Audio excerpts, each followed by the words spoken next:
Jadi di video kali ini saya akan membahas soal latihan bab 2 dari halaman 95 buku basis data. Oke.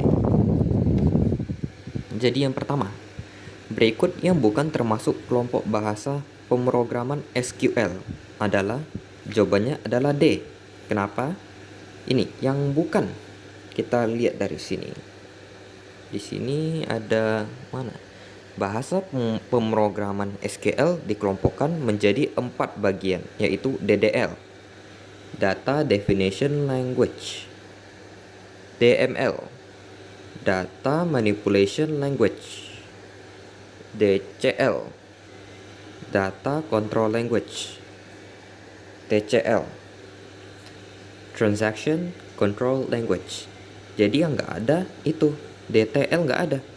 Nih, DTL nggak ada DTL. Jadi jawabannya adalah D. Soal kedua, ketika membuat identifier terdapat sejumlah persyaratan yang harus dipatuhi.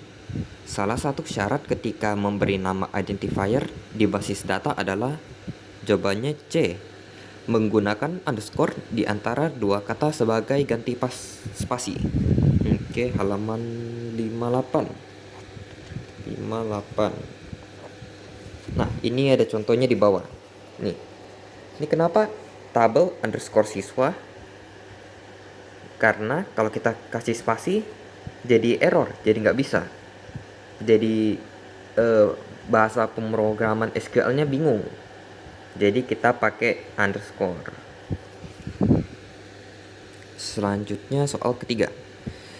Tipe data yang paling sesuai untuk menyimpan nomor induk kependudukan atau NIK adalah B, char. Halaman 60 kita lihat. Oke, 60 ini. Oke, ini ada tipe data char digunakan mana NIK? Nah, ini dia. Tipe data char itu seperti nomor induk siswa NIS, nomor induk kependudukan NIK. Nah, ini dia. Ada di tipe data char. Oh, kelewatan. Oke, selanjutnya statement not null digunakan untuk mengatur constraint. Perintah yang dihasilkan yaitu, jawabannya adalah C. Karena null artinya kosong dan not artinya tidak. Berarti not null, tidak kosong. Nah, jadi jawabannya adalah C. Data tidak boleh kosong. Selanjutnya 5. Penerapan omen. Ini domain ya. D-nya kurang.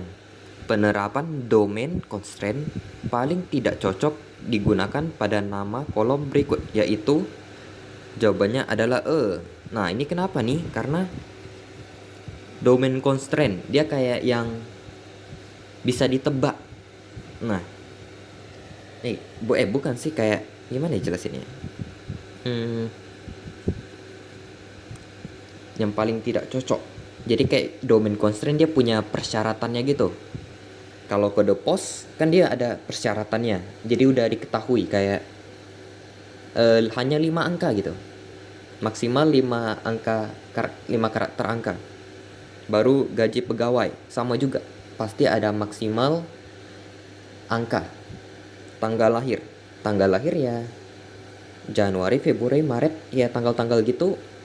Mana ada yang bisa dilewat, mana yang bisa yang di luar itu. Jenis kelamin ya L dan P, apalagi.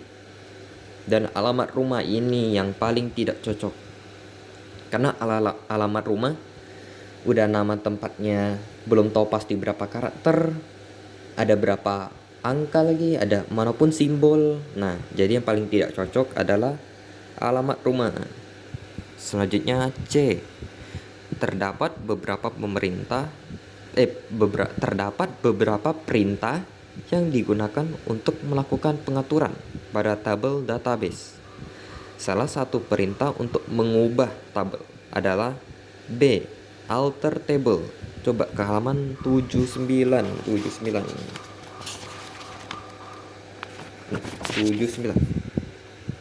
Di mana ini? Nah, mengubah tabel.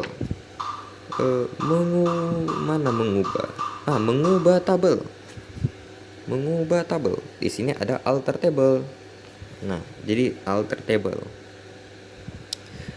Perintah berikut yang biasanya diikuti sintaks AS pada akhir statement adalah B. Create view, halaman 85.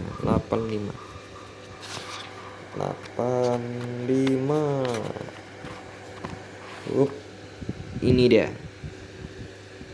Di sini kita bisa lihat, ini create view, belakangnya AS.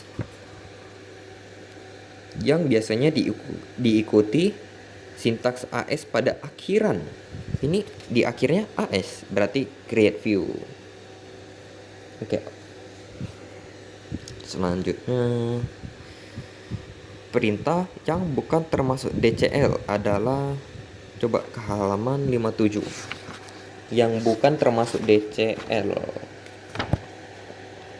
57. Ini dia DCL. DCL ada create, drop, grant, revoke. Create nggak ada, grant ada, revoke apa aja? Grant, revoke, create, drop. Nah, jadi ini grant ada 2, baru ada revoke, baru AB ini apa nih? Kalau A, dia bukan termasuk DCL sih, tapi dia digunakan di DCL. Tapi on bukanlah DCL, tapi dipakai di DCL. Nah, jadi masih bisa termasuk lah. Kalau B, commit. Ini commit dari mana nih? Kita coba ke halaman 58 ada TCL commit. Nah, ini TCL beda lagi nih. Jadi yang bukan adalah commit. Ke belakangnya lagi, tipe privilege yang tidak umum diberikan kepada pengguna untuk sebuah tabel adalah privilege. Ada itu artinya kayak apa ya? Kayak boleh nggak? Jadi kayak yang tidak umum, masa pengguna diberi kekuatan untuk meng-drop table, menghapus tabel. Jadi yang tidak umum adalah drop table, karena masa pengguna bisa hilangin tabel. Privilege dia kayak kekuatan, kayak itulah kekuatan lah, walaupun artinya bukan pasti tapi mirip-mirip lah. Oke, ini 10. Di tabel penjualan terdapat kolom tanggal yang digunakan untuk menyimpan tanggal penjualan. Constraint yang paling cocok untuk mencegah nilai tanggal penjualan yang bukan tanggal hari ini adalah kita pakai cek. Jadi kita pakai cek untuk mencegah nilai tanggal bukan tanggal hari ini, kita harus ngecek. Oke, jadi jawabannya adalah C, ngecek. Sekarang ke bagian B. Ini ada di buku saya nih jawabannya. Oke, ini dia. Soalnya jelaskan perbedaan dari masing-masing kelompok SQL, DDL, DML, DCL, TCL. Oke. DDL, Data Definition Language, mendefinisikan data di basis data. Jadi contohnya kayak create database, create table, drop database, drop table. Baru selanjutnya DCL, Data Control Language, pengaturan akses di basis data. Kayak contohnya kayak create user, drop user, grant, revoke. Itu ada garis salah kayaknya itu, salah tulis. DML, Data Manipulation Language, memanipulasi dan mengelola data di basis data. Contohnya kayak select, insert, update, delete. Baru yang terakhir, TCL, Transaction Control Language, mengelola transaksi yang terjadi di basis data. Contohnya kayak commit dan rollback.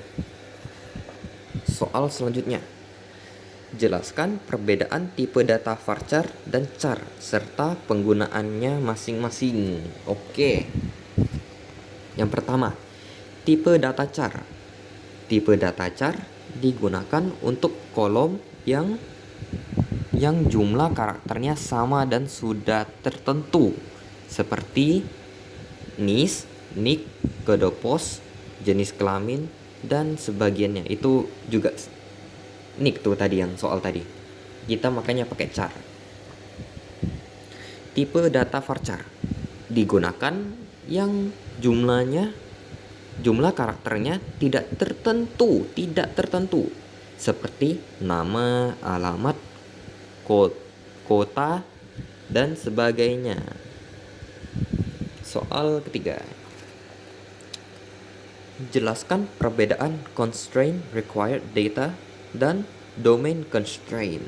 Oke, ini agak mungkin bingung untuk dimengertikan ya. Oke, yang pertama, constraint required data. Berarti sebuah nilai data harus ada di sebuah kolom ketika sebuah record baru ditambahkan ke tabel atau bentar.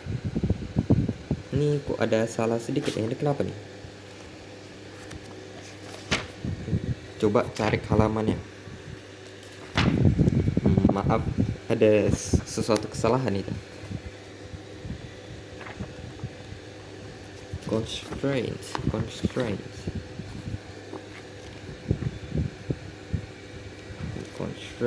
Mana constraint? Why this?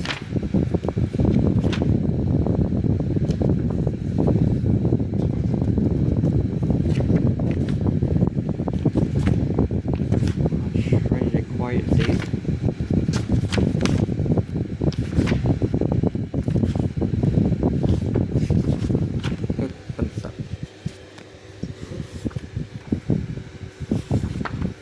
Oke, ini agak sedikit susah ya cari halamannya. Saya lupa taruh. Oh, ini dia required data. Tadi saya ambil dari record ini. Tadi kan ke tabel atau akhirnya ke tabel atau dengan kata lain kolom tidak diizinkan untuk memiliki nilai atau bernilai nol. Oke, jadi dalam bahasa simpelnya, constraint required data ini harus berisi, tidak boleh kosong. Not null, tidak boleh kosong. Harus memiliki nilai. Baru selanjutnya, domain constraint dilakukan dengan mendefinisikan terlebih dahulu sebuah domain secara terpisah dan kemudian menggunakan domain tersebut dalam sebuah statement ketika mendefinisikan tabel. Oke. Dengan kata simpelnya, constraint required data, dia tidak boleh kosong dan harus berisi. Domain constraint, jadi dia kayak memberi sebuah syarat. Kayak ini, mana ya tadi ya, yang syarat-syarat tanggal itu. Soal yang 10 ya, ini yang cek tadi ini termasuk domain constraint. Jadi dia ini domain constraint kayak memberi syarat. Oke, selanjutnya nomor 4. Jelaskan perbedaan dan persamaan constraint primary key dan unique. Oke, persamaannya sama-sama memastikan tidak ada data yang duplikat dan sama-sama bersifat unik. Nah, jadi datanya nggak boleh duplikat, artinya kayak nggak boleh sama. Kalau udah satu ya satu, nggak boleh duplikat, nggak boleh sama. Dan sama-sama bersifat unik ya, udah satu ya selanjutnya dua. Nggak boleh sama, iya nggak boleh sama, unik, tidak duplikat. Perbedaannya, primary key tidak boleh null, primary key tidak boleh kosong, tetapi unique bisa. Primary key nggak boleh kosong, tapi kalau unique bisa. Primary key digunakan untuk relasi, kayak foreign key, relasi kayak hubungan antara tabel. primary key digunakan untuk relasi. Tapi sedangkan unik tidak, bukan relasi. Soal kelima. Mengapa tidak semua DBMS database management system, DBMS artinya database management system, dapat menjalankan statement commit dan rollback? Mengapa tidak semua? Oke, kenapa enggak ya? Ini karena penjelasan ini simple saja. Tidak semuanya mendukung fitur transaksi. Itu commit dan rollback ini itu transaksi mana? Ini transaction control language. Nah, dan tidak semuanya mendukung fitur transaksi. Contohnya kayak seperti